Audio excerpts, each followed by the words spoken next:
Y otro de los títulos del día es el acuerdo de la Argentina con el FMI por un nuevo desembolso, por un nuevo préstamo con el Fondo Monetario Internacional, y ese tema a desarrollar de Patricio Doval, al cual invito en esta mesa, él desde la ciudad de Rosario, para poder charlar un poco acerca de los detalles todavía que no se están conociendo, pero que muy pronto vamos a ir conociendo, Pato, ¿no? Buen día, bienvenido.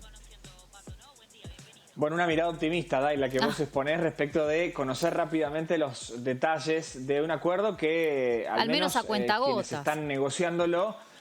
se resisten a ventilarlo por completo. Recordemos que hubo aval parlamentario a una especie de cheque en blanco, algo que realmente es insólito. En otros países nunca ha pasado y bueno, eso también obviamente llama la atención. En realidad lo que se conoció ayer es lo que las autoridades argentinas habían tratado de anunciar la semana pasada, pero que no había tenido correlato de las autoridades del FMI. El fondo dijo, hay acuerdo técnico, lo reitero, había anticipado el ministro Caputo ya hace 10 días y ahora se reúne los directivos del fondo para terminar de darle forma a este aporte el día viernes, pero entre lo que todavía no se sabe, por ejemplo, es de estos 20.000 millones de dólares, cuál va a ser el aporte inicial, que esto será fundamental, sobre todo en un contexto de fuerte convulsión cambiaria que vive la Argentina, para saber si la gestión de Luis Caputo en economía, el gobierno de Javier Milei en la presidencia llegan con aire fresco, con cierta espalda a las elecciones parlamentarias previstas para el segundo la segunda mitad, de este año 2025. De esa información también depende que se calmen un poco los mercados cambiarios en la Argentina, que ya atravesados por las circunstancias globales, producto de la guerra arancelaria, estamos viviendo horas complicadas, sobre todo la atracción que ha tenido el dólar paralelo desde inicio de semana hasta ahora, precisamente por los coletazos de esta guerra vinculada a los aranceles que está fijando Estados Unidos, pero que también le contestan otras potencias globales, y la falta de certezas respecto de cómo va a llegar el aporte del Fondo Monetario a la Argentina, elementos que hoy hacen mover y fuertemente el mercado cambiario en la República Argentina. Day, antes del cierre, un dato que me parece es interesante remarcar aquí en RTS Noticias, porque es una información que en su momento nosotros hemos cubierto y hace referencia a una figura del mundo de las finanzas que ha tenido gran protagonismo en la historia reciente de la ciudad de Rosario. De hecho, ha caminado estos pasillos que yo tengo detrás, que es, por ejemplo, el recinto de operaciones de la Bolsa de Comercio de Rosario. Me refiero a Luis Herrera, un personaje que está tras las rejas por comandar una maniobra de estafa que afectó a gran cantidad de inversores y de ahorristas de a pie en la ciudad de Rosario. Se habla de un desfalco del orden de los 30 millones de dólares. Acentúa esta cifra porque realmente es inédita en la historia de las estafas recientes de la provincia de Santa Fe. Herrera y sus hijos, Ignacio y Diego, están tras las rejas desde principio de año, pero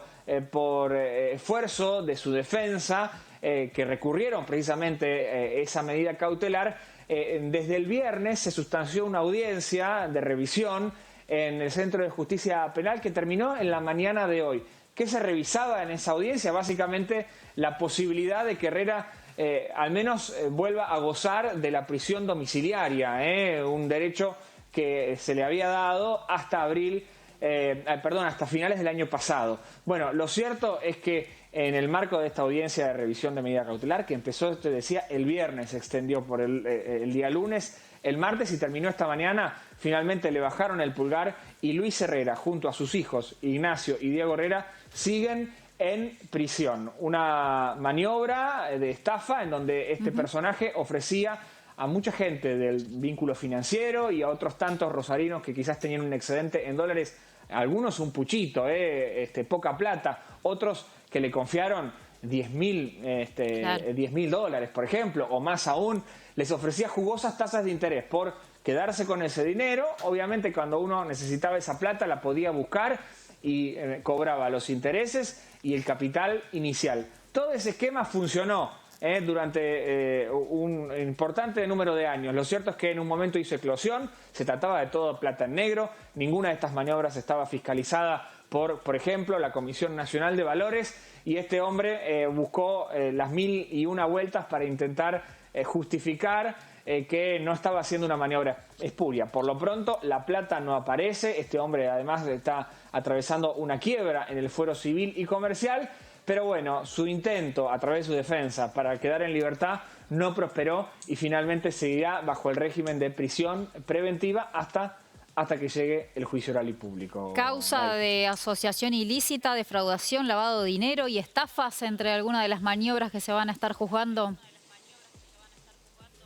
Prontamente la Fiscalía dice que tiene elementos como para elevar a juicio. De todas maneras, todavía la fecha para ese proceso no está definida. En el mientras tanto, Herrera, que reitero, vivía en una propiedad muy lujosa, en country de la ciudad de Rosario, él y su familia, manejaba